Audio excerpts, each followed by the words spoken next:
আদিবাসী মানুষকে বিভ্রান্ত করার জন্য, আদিবাসী মানুষের অশিক্ষার সুযোগ নিয়ে আজকে তাদেরকে একটা সমীকরণ, একটা জটিল সমীকরণের আওতায় এনে তাদেরকে একটা সস্তার বাণিজ্যিক উপকরণে, সস্তার রাজনৈতিক উপকরণে পরিণত করতে চাইছেন। আমরা ধিক্কার জানাই।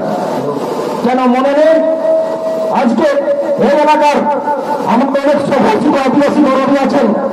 এই সারেঙ্গা ব্লক এলাকায় অনেক আদিবাসী সভাষিত সমাজসেবী আছেন, যারা মঞ্চে দাঁড়িয়ে বড় বড় ভাষণ দেন, আদিবাসীদের জন্য এই করে দিলাম, ওই করে দিলাম।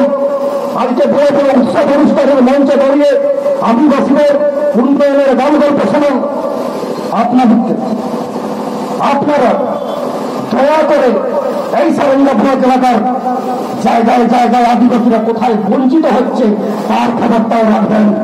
তবেই আদিবাসী দিবস পালনের যথার্থতা থাকবে। তবেই আপনাদের হাতে ওই সিধু কানুর মঞ্চে, ওই সিধু কানুর মূর্তিতে যখন মালা দেবে তার যথার্থতা থাকবে। মানে ওই মেকি আদিবাসী দলদের কথা, মেকি আদিবাসী প্রেমের কথা বলতে আসবেন না। আগামী দিনে আজকে বলতে লজ্জা লাগে, ব্রাহ্মণদিনা মডেল স্কুল সারেঙ্গা ব্লক এলাকায় ইন্টিগ্রেটেড সাঁওতালি মাধ্যমের স্কুল না, কারো কোনো কর্মপথ নেই, না বিডিও সাহেব, না বিসিডব্লিউ সাহেব, না এসআই সাহেব, না সুঘোষিত রাজনৈতিক দালালরা, না সুঘোষিত আদিবাসী প্রেমীরা আজকে কোন অবস্থায় চলছে? আজকে সাঁওতালি মাধ্যমে শিক্ষায় সারেঙ্গা ব্লকে কি চলছে? আজকে জায়গায় জায়গায় সারেঙ্গা ব্লকে আজকে আদিবাসীদের জমি লুট হচ্ছে। কারা এর পিছনে আপনাদেরকে দেখতে হবে। আজকে আদিবাসী দিবসের দুর্বল বক্তব্য নেওয়ার সুযোগ নেই।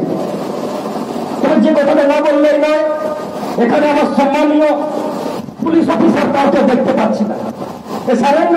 সারেঙ্গা বাজারে অদ্ভুত একটা চরিত্র আছে, সারেঙ্গার পুলিশ প্রশাসনের অদ্ভুত একটা চরিত্র আছে। আমরা জানি দীর্ঘদিন ধরে মানুষের পাশে থেকে লড়াই আন্দোলনের সূত্রে সারেঙ্গার পুলিশ প্রশাসনকে আমি যতটুকু চিনি, আজকে আদিবাসী দিবস পালন হবে।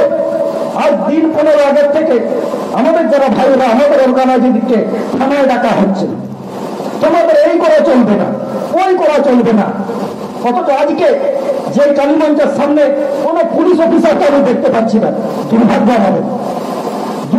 আমাদের আদিবাসী দিবস, আদিবাসীদের দুর্ভাগ্য। যে পুলিশ প্রশাসন, যে আইসি সাহেব, যে এসআই সাহেব, আমার বড় বাবু, ছোট বাবু, মেজো বাবুরা, যে সিভিক পুলিশ ভাইরা